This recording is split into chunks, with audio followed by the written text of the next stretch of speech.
Oshinoko was one of the biggest anime to come out last year, and it was my personal favourite. But why? What caused this brand new show on an obscure streaming service to blow up so much? In this video, I'll be going over the history of the Oshinoko anime's popularity. Now, this should go without saying, but there are obviously going to be some spoilers ahead for Season 1, Season 2, and some light spoilers for the manga, but if you're into the franchise, you'll probably already know them. When we get to these sections though, I will give you forewarning. Anyway, enough yapping, let's start the dive. I remember that the first I heard of this show was when Kito-senpai made a video talking about the trailer, and I thought to myself, probably watch it at some point. But then everything changed when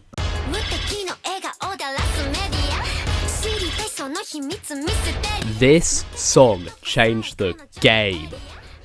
Yoasobi dropped another banger as expected, but this one was on another level. And I sure as hell wasn't alone in this opinion, as this was the first Japanese song to ever reach the global billboards.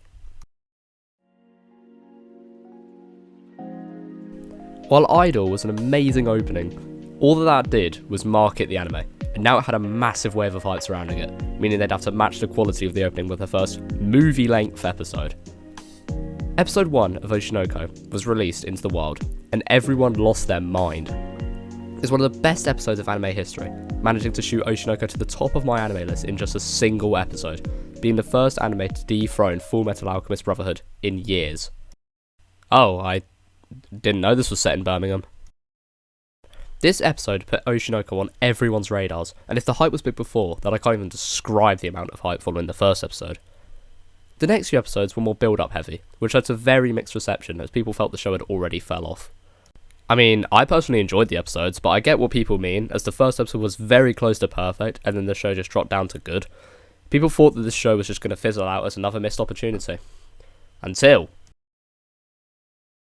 Episode 6 dropped, and people realised this show wasn't just a one-hit wonder. The episode was quite controversial though, as it dealt with the recently introduced character, Akane Kurokawa, making an attempt on her life after constant harassment online from a slip-up she made on set. This story was very similar to that of Hana Kimura, a Japanese wrestler and reality TV star who faced a lot of harsh and unjustified abuse after an argument she had with a fellow cast member. She later took her own life at the age of 22 as a result of the harassment she faced. People felt this was insensitive towards Hana's family due to the similarities, but the show never glorified any of what happened and actively showed the effects that words can have on people. The suicide prevention hotline was even added at the end of the episode. There weren't many other major events past this episode, but all the episodes were really good, and Season 1 came to a close, followed by an immediate announcement of Season 2 being produced. I also just want to add in that Arka was cooking a masterpiece of writing, and Mengo was making some amazing character designs. Like, just look at these, honestly. It's amazing.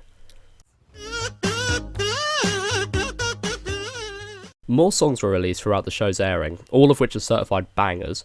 The ending song Mephisto is my personal favourite ED of any show just because of how much it brought to the ending of each episode.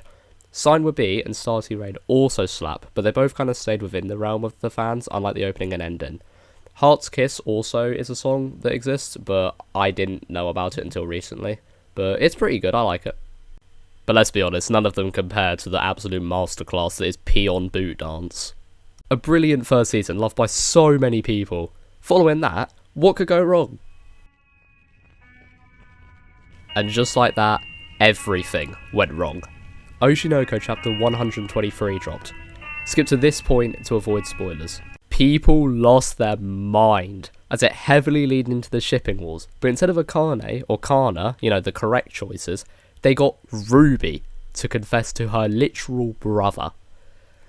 Luckily, nothing seemed to come from it for the next few chapters, so people thought it was just a bait to draw in attention. But then we got a new chapter.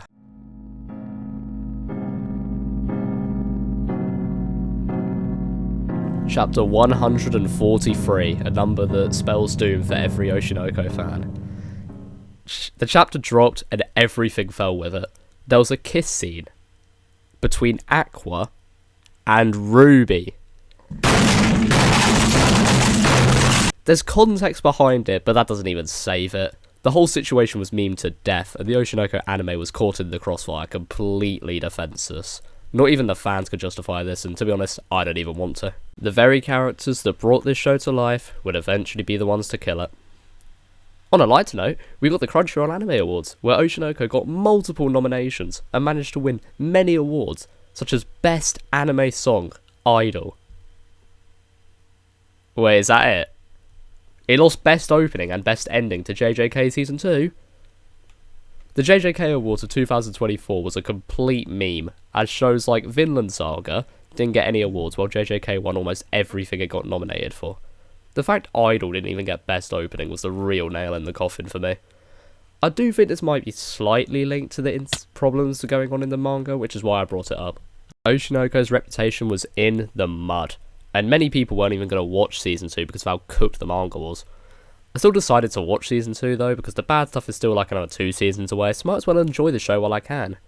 Which takes us on to Season 2's release. If there was one thing that Season 2 needed to stick the landing on, it was the opening.